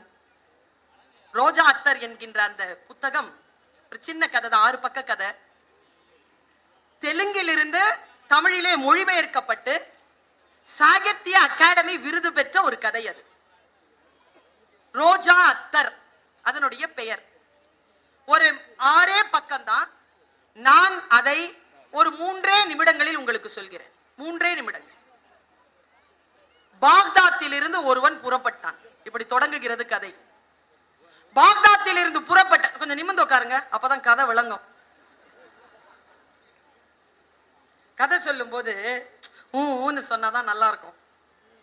நான் கூட சொல்லி இருக்கிறேன், பவாவும் சொல்லுவார். கிழிந்த பாயில் என்னை படுக்க வைத்துக் கொண்டு என் அம்மா பறக்கும் கம்பளங்களை பற்றி கதை சொல்லுவாள். அவள் சொன்ன கதைகளில் ஒரு நாளும் கிழிந்த பாய்கள் வந்ததே இல்லை. செத்தே போக மாட்டாங்க யாரும். என் அம்மா கதையில 100 கதையிலாவது திருடர்கள் வருவார்கள். ஒரு திருடன் கூட கெட்டவனா இருக்க மாட்டாங்க, ஏதோ ஒரு நல்லவனா இருப்பான் அவன். மனித மனங்களில் அறம் விதைத்த மொழி தமிழ் மொழி. குற்றவாளிகளுக்கும் வாய்ப்பு கொடுத்து அவர்கள் அந்த குற்றங்களில் இருந்து அவர்களை விடுதலை செய்யக்கூடிய அறம் சார்ந்த சமூகம் நம்முடைய தமிழ் சமூகம். அவர்களை குற்ற பரம்பரையாக வைத்துக் கொண்டிருக்கக்கூடிய சமூகம் இல்லை தமிழ் சமூகம். அவர்களை அடுத்த கட்டத்திற்கு உயர்த்துகின்ற சமூகம் தமிழ் சமூகம். பாக்தாத்தில் இருந்து ஒருவன் புறப்படுகிறான். அவன் யாருன்னா ஒரு அத்தர் வியாபாரிங்க. இங்க இருக்கிறவங்களுக்கு கேட்கிற அத்தர்னா என்னன்னு தெரியுமா? என்னங்க? வாசனை.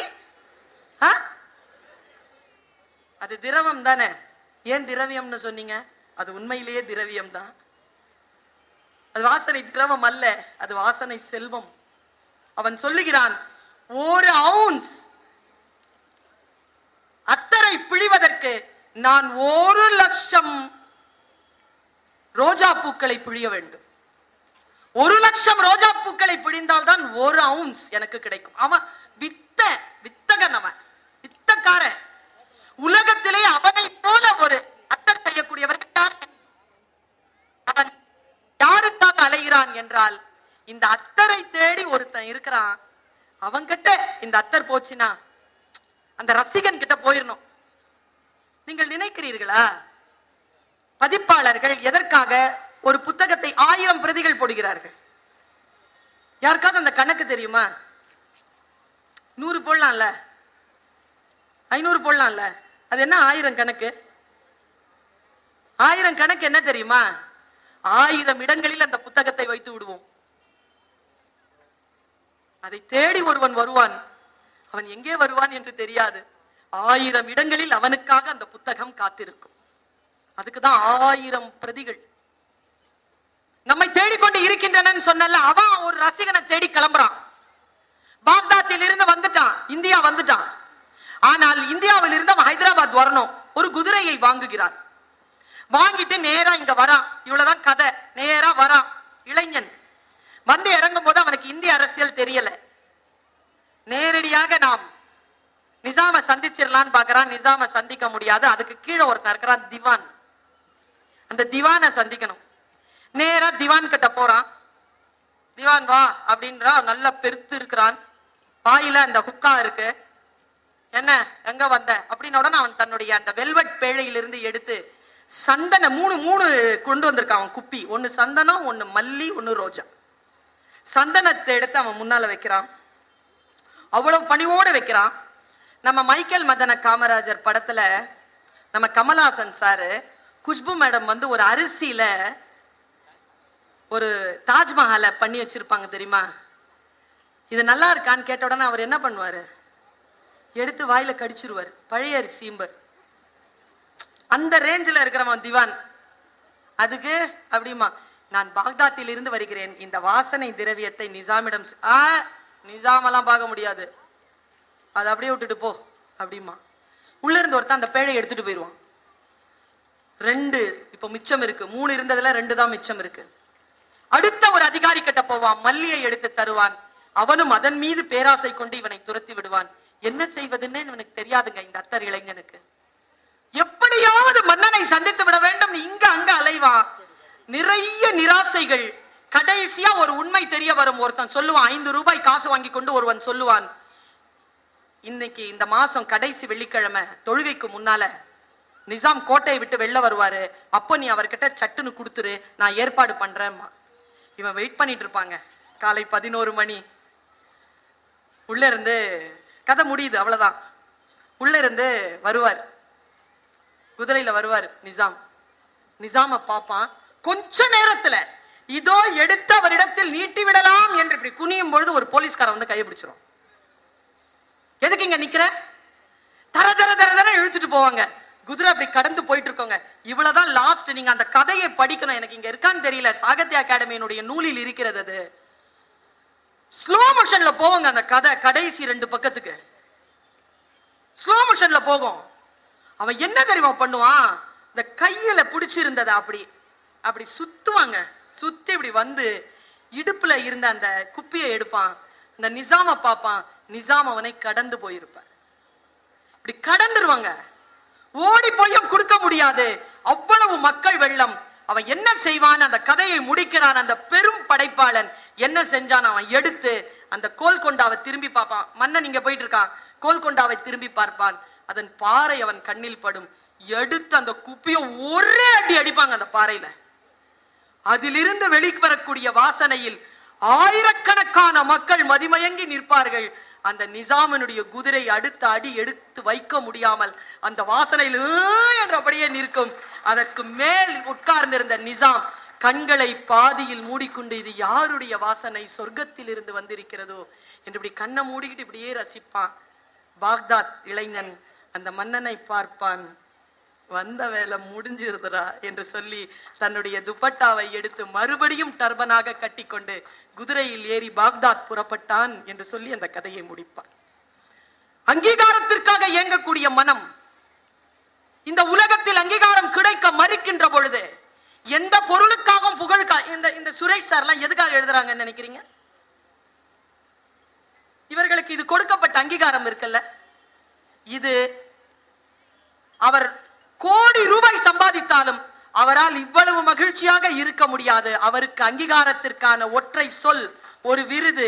அந்த ஒரு அங்கீகாரம் தான் ஒரு எழுத்தாளன் தேடிக்கொண்டிருப்பது. ஒரு வாசகனை தேடுகிறான். அந்த வாசகனை தேடுகின்ற அந்த ரோஜா அத்தரனுடைய மனம். நான் மார்ச் மாசம் போயிருந்தேன், 2021 12ஆம் தேதி போயிருந்தேன் தமிழ்ச்சங்கத்துக்காக. அப்ப இந்த கதை மனசுல இருந்தது. நேரா கோல்கொண்டா போனேன். நீங்கள் நம்பினால் நம்புங்கள், நேரா போய் அங்க இருக்கக்கூடிய அந்த பாறைய தேடினேன். ஒரு பாறை முன்னால கண்ணில் பட்டது.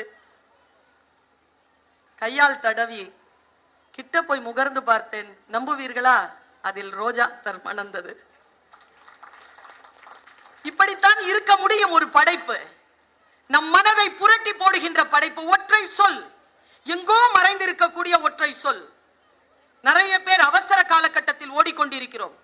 என் மாணவி ஒரு வார்த்தை அப்படி சொல்லிட்டு போனா, ஓடுற ட்ரெயின்ல ஓட முடியாது மேடம். வீட்டுல போய் யோசிச்சு பாருங்க. ட்ரெயின்ல ஏறிட்டீங்க, அது போய் சேரும்போது தான் போய் சேர முடியும். உள்ள ஓடிக்கிட்டே இருந்தீங்கன்னா அப்படித்தான் ஓடுகிறோம் நாம். பல இடங்களில் அமைதி இல்லாமல் போவதற்கு, ஒரு பதட்ட நிலை வருவதற்கு சூழலை சரியாக புரிந்து கொள்ளாதது காரணம். அந்த சூழல் என்கின்ற சொல்லிற்கான பொருள் சரியாக வந்து சேர்கின்ற பொழுது நமக்கு பல மாற்றங்கள் நம் வாழ்க்கையில் நிகழ்கின்றன. யாரோ ஒருவர் சொல்வார்கள், போகிற போக்கில் அப்படி சொல்லிட்டு போவாங்க. ஆனால் அந்த சொல்லில் இருக்கக்கூடிய சூட்சுமம் இருக்கு இல்லையா, அந்த சூட்சுமம் நம்முடைய வாழ்க்கையை மாற்றி போடக்கூடிய வல்லமை பெற்றதாக இருக்கிற காரணங்களினால் அந்த சொல்லை கவனப்படுத்திக் கொள்ள வேண்டும். ஒன்றும் கிடையாது. இந்த மேடையில இத்தனை பேர் கவனமா இருக்கிறீங்கல்ல, நான் இப்ப வைத்தால கத்தி பேசிட்டு இருக்கிறேன்ல, ஒரே ஆள் மேடையில ஏறி இந்த 4 பேருக்கு டீ கொடுக்கட்டுமே,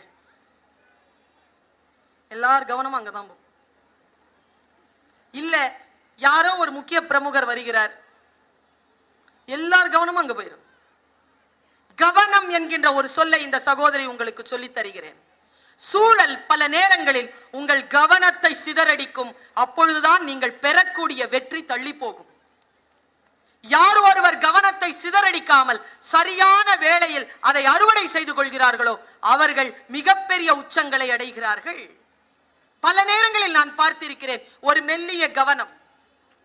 வேதாத்திரி மகரிஷி சொல்கிறார், தியானம் என்பது வேறு ஒன்றும் இல்லை. சமைக்கிறாயா, சமைக்கின்ற பொழுது உப்பை அள்ளி போடுகிறோமா, உப்பை அள்ளி போடுகின்ற பொழுது இருக்கக்கூடிய மனநிலைக்கு பெயர் தான் தியானம். தப்புனா அளவு மாறிடும், சிந்தனை மாறிடும். ஒரு காரியத்தை செய்கின்ற பொழுது கவனம் என்ற ஒரு சொல். பகை என்பது எது? யாருங்க பகை?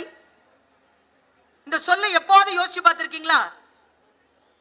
பல நேரங்களில் நான் பார்க்கிறேன். நேற்றுங்க எனக்கு ஒரு தகவல், கூட பிறந்த சகோதரி கிட்ட 10 வருஷமா பேசாத ஒரு சகோதரர்கள்.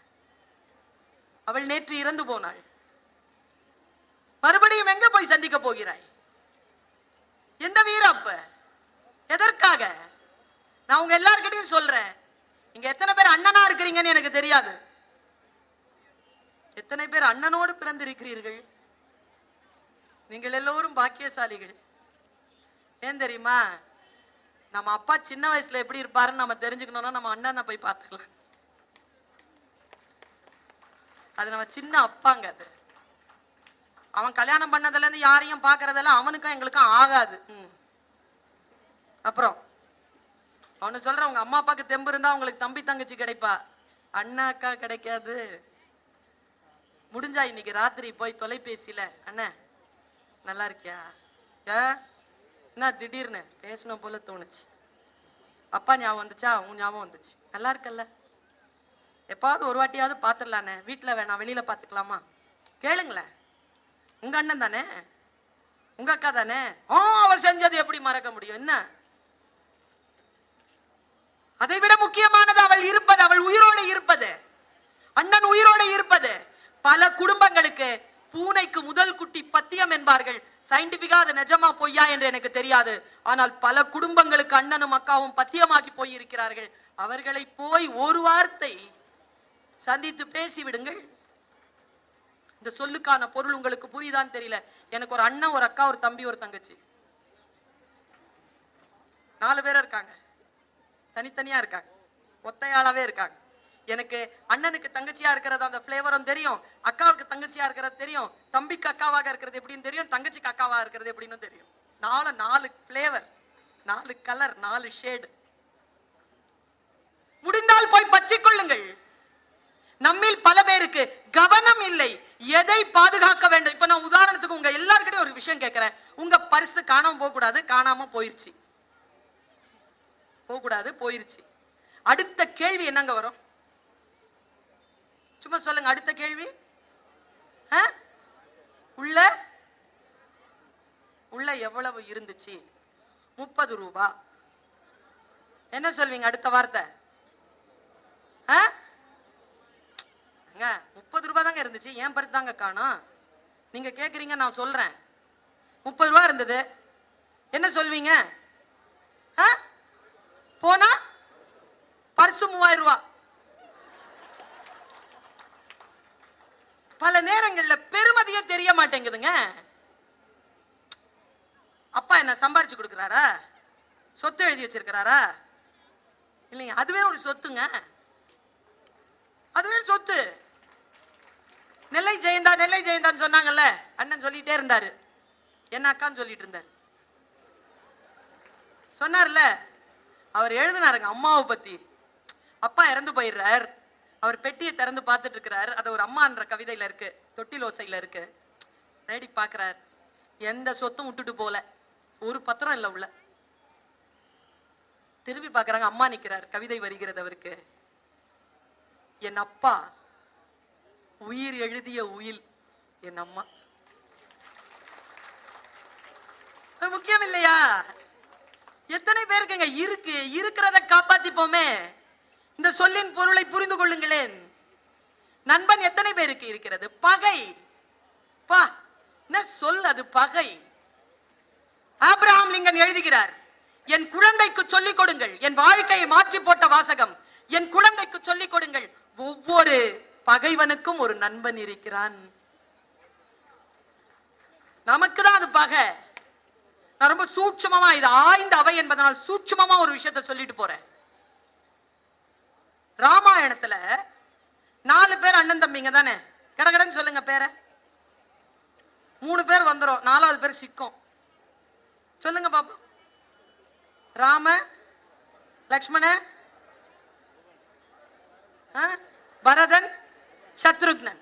ஓகே, இதுல ஃபேமஸ் ஆனவங்க 3 பேர் தானே. சத்ருக்னன் ஏதாவது ஃபேமஸா? ரொம்ப டீப்பா இந்த சொல்லிட்டு போறேன் நான், டைம் ஆகுது எனக்கும். ரொம்ப டீப்பா சொல்லிட்டு போறேன். உங்கள் வாழ்க்கையில் ஏதேனும் மாற்றம் வருகிறதான்னு பாருங்க. சத்ருக்னன் அப்படின்னு அவனுக்கு பேருப்பா. பரதன் யாருன்னு நமக்கு தெரியும், ராமன் யாருன்னு தெரியும், லக்ஷ்மணன் யாருன்னு தெரியும், சத்ருக்னன் யாருன்னு தெரியாது. அவனை பற்றி நிறைய பாட்டு இல்லை. வசிட்டர் தான் பெயர் வைக்கிறார். அவருடைய பெயருக்கு அர்த்தம் சத்ருவை வென்றவன், சத்ருக்னன், சத்ருவை அழித்தவன். நானும் வால்மீகி திருப்பி பார்க்கிறேன், கம்பன் திருப்பி பார்க்கிறேன், துளசிதாசரை பார்க்கிறேன். எங்கேயாவது அவன் ஏதாவது சண்டை போட்டிருக்கானா? எந்த பகையாவது ஜெயிச்சிருக்கானா? பகையே ஜெயிக்கல, ஆனா அவனுக்கு சத்ருக்னன்னு பேரு. ஒரு பெரியவரிடத்தில் இதை வியாக்கியானம் கேட்டேன். அந்த உரை சொன்ன அந்த பெரியவர் சொன்னார், ரொம்ப முக்கியமான கருத்து இது. சத்ரு எனக்கு ஒரு பகை, என் வாழ்க்கைக்கு பகையாக இருப்பது உங்கள் வாழ்க்கைக்கு அருளாக இருக்கும். எனக்கு தான் அது பகை, உங்களுக்கு அது பகை அல்ல. இத முதல்ல நீங்க புரிஞ்சுக்கணும். சத்ருக்னனுக்கு எது பகை அப்படின்னா, நம்ம எல்லாருக்குமே எது பகை? நம் இலக்கை சிதறடிக்கின்ற எந்த ஒரு கருத்து வந்தாலும் அது நமக்கு பகை தானே. நம் இலக்கை நோக்கி நாம் போறோம், அந்த இலக்கை அடைய முடிய, நல்ல இலக்கு அது, என் பிறப்பின் நோக்கம். அந்த நோக்கத்தை நோக்கி நான் போகிறேன். போகின்ற பொழுது அதற்கு தடையாக வருவது எதுவும் பகைதானே. எனக்கு அது பகைதான். ஸ்டூடெண்ட்ஸ் கிட்ட நான் சொல்லுவேன், உங்களுக்கான பகை எது என்பதனை கண்டுபிடியுங்கள், அதை ஜெயிச்சிருங்க. யாருக்கோ இருக்கக்கூடிய பகை உங்களுக்கான பகை அல்ல. இப்ப யூடியூப் சேனல்ல நான் பேசுறேன், எனக்கு யூடியூப் சேனல் பகை அல்ல. பல பேர் ஆன்லைன்ல பல குற்றங்கள் நிகழ்த்தக்கூடிய சூழலில் மாட்டிக்கொள்கிறார்கள். அவர்களுக்கு அந்த ஆன்லைன் வாழ்க்கை என்பது பகை. ஒருத்தருக்கு வரம், ஒருத்தருக்கு பகை. இதை முதல்ல புரிஞ்சுக்கணும் நாம. பாருங்க, சத்ருக்னன் தன் வாழ்க்கையின் மூலமாக இதை நமக்கு சொல்லிவிட்டு போகிறான். லக்ஷ்மணனுடைய வாழ்க்கை நோக்கம் ராமனுடன் இருப்பது, சத்ருக்னனுடைய வாழ்க்கை நோக்கம் பரதனோடு இருப்பது. பரதனோடு இருக்கக்கூடிய அந்த வாழ்க்கையை, அந்த இலக்கை அடையவே முடியாதபடிக்கு ஒருத்தர் இருக்கிறான். அவன் பேரழகன். அவன் முன்னால வந்தாலே அப்படியே ஆன்மா மண்டிட்டு அவன் பின்னாலேயே நடந்துரும். அவன் தான் ராமன். ராம சௌந்தர்யம்.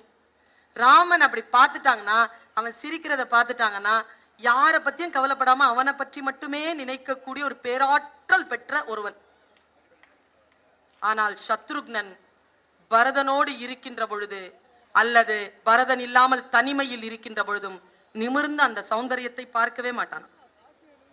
ஏனென்றால் பார்த்தால் தன்னுடைய பிறப்பின் நோக்கம் தடைபடும் என்பதற்காக ராம சௌந்தர்யம் என்கின்ற பகையை அவன் வென்றான். அதனால் அவனுக்கு சத்ருக்னன் என்று பெயர். நம் வாழ்க்கையில் நமக்கு முன்னால் வரக்கூடிய, அது பெரிய அன்பாக இருக்கட்டும், காதலாக இருக்கட்டும், வாழ்க்கையில் நமக்கான எவ்வளவு பெரிய விஷயமாக இருக்கட்டும், நம்முடைய இலக்கை அடைய முடியாதபடிக்கு தடையாக இருக்கக்கூடிய எதுவும் நமக்கு பகைதான் என்று யோசிக்கக்கூடிய அந்த குணம் நமக்கு வர வேண்டும். அப்பொழுதுதான் சொல் நமக்கு புரியும். நான் இதை சொல்ல வேண்டும் என்று தோன்றுகிறது. ஒரு 5 நிமிடத்தில் சொல்லிவிட்டு போகிறேன். பிரேயர்ங்கிறது என்ன தெரியுமாங்க? பிரார்த்தனை என்பது என்ன தெரியுமா? எந்த சூழலையும் மாற்றாது. இன்னைக்கு நான் சொல்றேன், எழுதி வச்சுக்கோங்க. அந்த சூழலை எதிர்கொள்வதற்கான திட்பத்தை உங்களுக்கு தரும். அவ்வளவுதான் பிரார்த்தனைங்கிறது. அதை நீங்கள் எதிர்கொள்வீர்கள், அதில் தோற்க மாட்டீர்கள். எதிர்கொண்டு அதை ஜெயிப்பதற்கான ஆற்றலை வளர்த்துக் கொள்வதற்கு பெயர் தான் பிரார்த்தனை. ஒன்னும் மந்திர சக்தி அல்ல. அது நம்மை நாமே சரி செய்து கொள்வது, நம்மை நாமே புனரமைத்துக் கொள்வது, அதற்கு பெயர் தான் பிரார்த்தனை. பல இடங்களில் நாம் தவறு செய்கின்ற இடம் எது தெரியுமா? கவனம் சிதறடிப்புன்னு சொன்ன நான். நம்மில் பல பேருக்கு இது எத்தனாவது நாள் சார்? 10வது நாளா? எத்தனை நாள் சார் இருக்கு? ஒரு நாள் இருக்கா? என்னெல்லாம் இனிமேல் பேச கூப்பிடும் போது முதல் நாளே கூப்பிட்டுருங்க. ஏன்னா புக்கு எப்படி வாங்குறதுன்னு சொல்லி கொடுத்துருவேன். சட்டுன்னு போய் வாங்க கூடாதுங்க எந்த புக்கையும். ஃபர்ஸ்ட் நாள் சுத்தி பார்க்கணும். 2வது நாள் அந்தந்த புக்ல இருக்கக்கூடிய ப்ராஸ்பெக்டர்ஸை வாங்கிக்கணும். வீட்டுல போய் டிஸ்கஸ் பண்ணணும். எவ்வளவு பணம் இருக்குன்னு பார்க்கணும். அந்த பணத்துல எதை வாங்க முடியும் என்று சில பேரிடத்தில் அறிவுரைகள் கேட்டுக்கொள்ளலாம். இப்ப எதை வாங்கலாம், நான் கண்டிப்பாக படிக்க வேண்டிய புத்தகம் எது என்று பார்த்து கேட்டு திட்டமிட்டு வந்து வாங்குங்க. நமக்கு அப்படி இல்லை. போறோமா, காசு அந்த வடிவேல் சார் காட்டுவார்ல, முக்கியமான புக்கு கிடைக்க போகும்போது பரிசு காலியா இருக்கு. அப்படி அல்ல. திட்டமிடுங்க. புத்தகத்தை வாங்குவது என்பது நீங்கள் நகை வாங்குவதை விட, நிலம் வாங்குவதை விட மிக முக்கியமான ஒரு திட்டமிடல் என்பதனை மட்டும் புரிந்து கொள்ளுங்கள். நான் யோசிக்கிறேன் என்ன புத்தகம் வாங்குவது. 8000 ரூபாய்க்காவது வாங்கிடுவேன் ஒரு வருஷத்துக்கு. புத்தக கண்காட்சிகள்ல ஒரு புத்தக கண்காட்சிக்குள்ள போன வாட்டி 12,000 ரூபாய் ஆயிடுச்சு. தேவைப்பட்டது அத்தனை புத்தகங்கள் வாங்கிட்டேன். தயவு செஞ்சு யாரும் கடனா புக்க கேட்டா கொடுக்காதீங்க, திரும்பி வராது. தருவேன்ட்டு பெத்த தகப்பன் தாய் மேல சத்தியம் போட்டு வாங்கிட்டு போவான். ஒருத்தன் சொன்னான், தோழியே எந்த புத்தகத்தையும் கடனாக கொடுத்து விடாது. என்னிடத்தில் இருக்கும் புத்தகங்கள் எல்லாம் அப்படி வாங்கப்பட்டவைதான். கவனம். புத்தகத்தை ஃப்ரீயா கொடுக்காதீங்க, ஃப்ரீயா வாங்கணும்னு நினைக்காதீங்க. ரொம்ப மனசு வெந்து ஒரு வார்த்தை சொல்லவா, ஒரு புத்தகம் இருக்குல்ல, பதிப்பாளர்களை கேட்டு பாருங்கள், ஒவ்வொரு பதிப்பும் ஒரு ஆயுசை காவு கேட்கும். ரொம்ப கஷ்டங்க ஒரு புக்கு வர்றதுங்கிறது, ரொம்ப கஷ்டம். அதனால் அந்த புத்தகத்தை வாங்குகின்ற பொழுது மிக கண்ணியத்துடன் நீங்கள் உழைத்து பெற்ற பணத்தில் அந்த புத்தகத்தை வாங்குங்கள். இந்த சகோதரியின் மிக தாழ்மையான வேண்டுகோள், தயவு செய்து வாங்குகின்ற புத்தகத்தை படித்து விடுங்கள். எந்த பேனாவையும் முழுசா எழுதி முடிக்கிறது இல்ல, எந்த பென்சிலையும் முழுசா பயன்படுத்துறது இல்ல, எந்த புத்தகத்தையும் முழுசா படிச்சு முடிக்கிறது இல்ல. ஒரு புத்தகத்தை கையில் எடுத்தால் படித்து முடிக்கக்கூடிய, நான் எப்பவுமே சொல்லுவேன், தாயை கையை பிடித்துக் கொண்டு சாலையை கடக்கின்ற சிறுமி போல என் பையில் எப்பொழுதும் 2 புத்தகங்களாவது இருக்கும். பாதுகாப்பா அதை வச்சிருப்பேன் எப்பவுமே. எந்த டைம்ல தேவைப்படும் தெரியாது, ஃப்ரீயா இருக்கிற டைம்ல அதை படிச்சுக்கலாம். கவனத்தை சிதறடிக்காத 2 விஷயம் தாங்க. ஒன்னு வாசிப்பு, ஒன்னு திடலில் விளையாட்டு. 2 நேரத்துல நீங்க 2வது சிந்தனைக்கே போக முடியாது. இன்னும் புனிதமான விஷயங்கள், ஒன்று உடலை முழுமையாக கொடுப்பது, இன்னும் ஒன்று புத்தியை முழுமையாக கொடுப்பது. இந்த 2லுமே உடலையும் புத்தியையும் உறுதி செய்யக்கூடிய இளைஞர்கள் இன்றைக்கு தமிழகத்திற்கு தேவைப்படுகிறார்கள். கவனத்தை சிதறடிக்காமல் நாம் இருக்க வேண்டும் என்பதற்காக சொல்லுகிறேன். ஒரு புத்தக வாசிப்பிற்காக, ஒரு புத்தக வாசிப்பில் ரொம்ப அழகா நான் பேசினேங்கிறதுனால எனக்கு ஒரு வாய்ப்பு கிடைச்சது வெளிநாடு போறதுக்கு. அது என்ன கம்பெனினா, இன்சூரன்ஸ் கம்பெனி. இன்சூரன்ஸ் கம்பெனிக்குன்னு பேச கூப்பிடுறாங்க. நான் மலேசியா போறேன், போய் உட்கார்றேன். இந்த மாதிரி முன்னாலதான் உட்கார்றேன். 11 மணிக்கு போனேன், சொன்னாங்க 6 மணிக்கு தாங்க பேச்சு. ஏங்க இப்ப வந்துட்டீங்கன்னு. நான் உள்ளூர்ல பேசினா நம்ம மக்களுடைய மனநிலை எனக்கு தெரியும். இது வெளிநாடு, யார் யார் வந்திருக்காங்கன்னு தெரியாது, என்ன மனநிலையில இருக்காங்க தெரியாது. இன்சூரன்ஸ் ஃபீல்டு எனக்கு புதுசு, என்ன பேசுறதுங்கிறத நான் கொஞ்சம் திட்டமிட்டுக்கிறேன். நான் இங்க உட்கார்றேன். 11 மணிக்கு உட்கார்ந்த. நல்லா கேளுங்க, இதை நான் தொடர்ந்து சொல்லிக் கொண்டிருக்கிறேன். மதுரையில் இன்றைக்கு சொல்லுகிறேன். உங்களுடைய மனங்களில் இதில் ஏதேனும் ஒரு மாற்றம் இருக்கிறதா, வருமா என்று பாருங்கள். பேராசைதான் எனக்கு.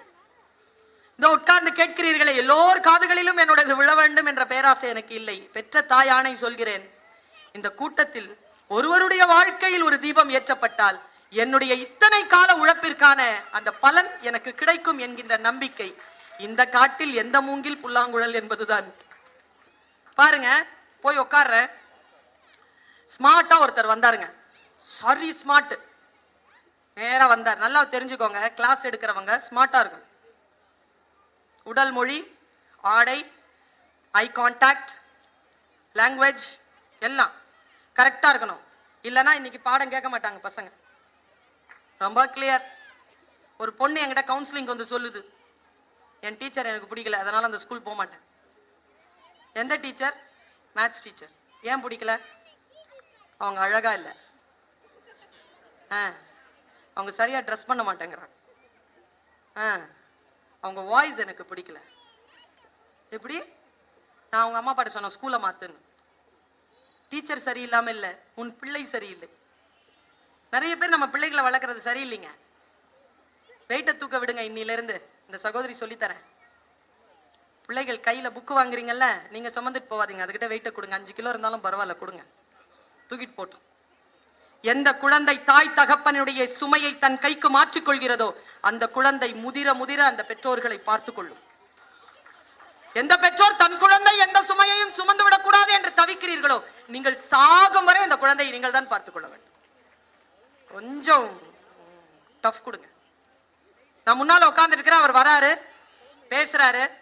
அவர் பேசினது மார்க்கெட்டிங், சந்தைப்படுத்துவது எனக்கு பிடிக்கும். எல்லோரும் சந்தை தானே படுத்திக் கொள்கிறார். எல்லாமே விற்பனைக்கு தானே. பெற்ற தாயும் கொண்ட மனைவியும் பெற்ற பிள்ளைகளும் உடன் பிறந்தவர்களும் தவிர்த்து எல்லாம் வியாபாரமாகத்தானே இருக்கிறது. இந்த வியாபார உலகத்தில் எப்படி ஒரு விஷயத்தை வியாபாரம் செய்வதுன்னு அவர் சொல்லி தராருங்க. வந்தாரு, நின்னாரு, மார்க்கெட்டிங் எப்படி பாலிசிஸ விக்கிறதுன்னு பேசினார். ஒரு டிவியில பெருசா ஒரு ஸ்கிரீன் இருந்தது, ஸ்கிரீனை போட்டு விட்டார். அதுல ஒரு காட்டுவாசி அப்படி வரார், நிக்கிறார், கால சரசரங்கிறாரு, ஒரு பாம்பு வருதுங்க. இவ்வளவுதாங்க காட்சி. 2000 பேரை எழுந்து கை தட்ட அளவுக்கு அந்த காட்சி இருந்துச்சுங்க. பாம்புங்க, காட்டு பாம்பு, கருப்பு கலர்ல அப்படி நிக்குதுங்க. வைல்ட் பியூட்டிங்க, காட்டு அழகு அப்படி நிக்கிறா. பியூட்டி நல்லா இருக்கிறே, நான் பாம்பை தான் பார்த்தேன். அந்த ஆளு என்ன பண்ணா, கிட்ட வரா. பாம்பு என்ன பண்ணணும்? கொத்தணும், இல்லைன்னா என்ன பண்ணலாம்? போயிடணும். 2 தானே தம்பி பண்ணணும், 2வது பண்ணலப்பா. அதான் மார்க்கெட்டிங். புரிஞ்சுக்கோங்க, மார்க்கெட்டிங்க புரிஞ்சுக்கோங்க. நின்ன பாம்பு அவன் கிட்ட வராங்க, அந்த காட்டுவாசி மிரளுதுங்க. இப்படிங்குது, நான் டீச்சர் இல்லையா? ஏ பாம்பே, ஏன் பயப்படுற? ஓடி போயிருங்கிற. மிரளுது. பெண்கள் கவனமாக கேட்டுக்கொள்ளுங்கள், நான் பேசுவதில் உள்ளர்த்தம் உண்டு. மிரளுது. அவன் கிட்ட வரான், சட்டார்னு உட்கார்ந்தாங்க. டக்குன்னு மிரண்டுச்சுங்க அந்த பாம்பு. மறுபடியும் இல்லைங்க, இப்படி குனிஞ்சிருச்சுங்க.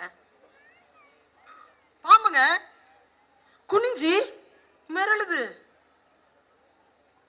காட்டு பாம்புங்க, உங்களை மாதிரி என்ன மாதிரிங்க, மிரளுதுங்க. அங்க போய் தவிக்கிறனா? என்ன பண்றான் உன்ன? அவன் ஒண்ணும் பண்ணலையே, ஏன் அவளை தவிக்கிற? எத்தனை பெண்கள் ஏமாற்றப்படுகிறீர்கள், காரணமே இல்லாமல் மிரள்கிறீர்கள், காரணமே இல்லாமல் எங்கேயோ போய் சிக்கிக் கொள்கிறீர்கள். இந்த பாம்பை போல அப்படியே இருக்கு. இளைஞர்களை தான் சொல்கிறேன், நீங்களும் தான், ஆண் குழந்தைகள் தான், உங்களையும் தான் சேர்த்து சொல்கிறேன். மிரளிச்சிங்க. அவன் என்ன பண்ணான்னு தெரியுமா? உட்கார்ந்தாரு. அவரு நேரா கிட்ட வந்தாருங்க. இந்த பாம்புக்கு தெரியாதுங்க அவன் கிட்ட வரான்னு. இப்படி குனிஞ்சிருந்தா இங்க முத்தம் கொடுத்தாருங்க. முத்தம் கொடுத்த உடனே மறுபடியும் 2000 பேரை கை தட்டினாங்க. அவன் ஜெயிச்சுட்டாங்க. முத்தம் கொடுத்து எழுந்திருச்சு, எழுந்து நடந்து போயிட்டான். அந்த பாம்பு, முட்டாள் பாம்பு, தனக்கு முத்தம் கொடுக்கப்பட்டதே தெரியாமல் தோற்று போய் எல்லோரும் தன்னை கேலி செய்வது கூட அறியாமல் போய் பொந்துக்குள்ள போயிடுச்சு. எனக்கு வந்தது ஆத்திரம். அமைதியா அவர் என்ன சொல்ல போறாருன்னு கேட்டேன். சொன்னாரு பாருங்க, அந்த காட்டுவாசி தான் ஏஜென்ட் ஆகிய நீங்கள், அந்த பாம்பு தான் கிளைண்ட், கொடுக்கப்பட்ட முத்தம் தான் விற்கப்பட்ட பாலிசின்னாருங்க. அட பாவிகளா, உங்க ஊர்ல இப்படியா விக்கிறீங்க? எங்க ஊர்ல அப்படி விக்கிறது இல்லப்பா, நாங்க வேற ஆட்களப்பா. அந்த பையன் கிட்ட இருந்து அந்த பென்ட்ரை வாங்கிட்டு ரூம்ல போய் என்னுடைய லேப்டாப்ல போட்டு கேட்டேன், இதுதான் செய்தி, காண்கிற காட்சி வேறு, அதற்குள் பொதிந்து இருக்கக்கூடிய பொருள் வேறாக இருக்கிறது. பொருளை புரிந்து கொள்ளுங்கள் என் நேசத்திற்குரியவர்களே. வரிகள் அல்ல முக்கியம், வரிகளுக்கு நடுவில் இருக்கக்கூடிய இடைவெளியில் ஏதோ ஒன்று சொல்லப்பட்டு கொண்டே இருக்கிறது. இடைவெளியில் பத்திரம். Know how to read in between lines. Know how to read in between words, in between letters. இந்த விழிப்புணர்வு இருக்க வேண்டும் என்பதற்காக சொல்லி என்ன தெரியுமா பண்ணார்? போட்டு பார்த்தா என்னப்பா மந்திரம் போட்டானா? ஒன்னும் பண்ணலைங்க. அவன் கிட்ட வந்தவன் இந்த 2 விரலை அசைச்சிட்டே வந்தாங்க. அவ்வளவுதான். பாம்பு அதை பார்த்துச்சு. நமக்கு அது மிரல்ற மாதிரி தெரியுது. உட்கார்ந்த உடனே 2 கையை வச்சுக்கிட்டு இந்த விரல்களை அசைக்க ஆரம்பிச்சான். அது அதையே பார்க்குது. அதுக்குள்ள முத்தம் கொடுத்துட்டு போயிட்டான். நம் கவனத்தை சிதறடித்து நம்மை ஜெயித்து விட்டதாக சிலர் அறிவிப்பு தந்து கொண்டிருக்கிறார்கள். நம் கவனம் சிதறாமல் இருக்கின்ற பொழுது யாராலும் வெல்லப்படாதவர்களாக நாம் இருப்போம் என்பதனை மட்டும் நீங்கள் புரிந்து கொள்ளுங்கள். எந்த சூழ்நிலை வந்தாலும் என் அன்புக்குரியவர்களே, கவனத்தை மட்டும் சிதறடிக்காமல் இருந்தால் வினாடிகளை, நிமிடங்களை, மணி நேரத்தை, நாளை, ஆண்டை, யுகங்களை காப்பாற்றிக் கொள்ளலாம். என் தந்தையார் சொல்லுவார், மாஜீனே तारीख के वो दौर भी देखे हैं, लम्हों ने खता की थी, सदियों ने सजा पाई. என்ன அர்த்தம் தெரியுமா? காலத்தின் பேரேடு ஒரு மாபெரும் ரகசியத்தை நமக்கு சொல்கிறது. வினாடிகள் தான் தவறிழைக்கின்றன, தண்டனையோ யுகங்களுக்கு கிடைக்கிறது என்று சொன்னார். வினாடிகளை காப்பாற்றிக் கொள்வதன் மூலமாக தலைமுறையை காப்பாற்றிக் கொள்ளலாம். அது கோபமாக இருந்தாலும், ஆசையாக இருந்தாலும், புன்னகையாக இருந்தாலும். ஒரு நிமிடம் வன்முறையாளனும் வீரனும் யார் தெரியுமா? உடனே அடிக்கிறவன் வன்முறையாளன், ஒரு வினாடி நிக்கிறவன் வீரன். ஒரு வினாடி அதை அந்த கண்ட்ரோல்ல நிக்கிறான் பாருங்க. அந்த வீரம், அந்த புத்தி, அந்த ஞானம் இருந்தால் சொல்லுக்கான பொருள் புரிந்து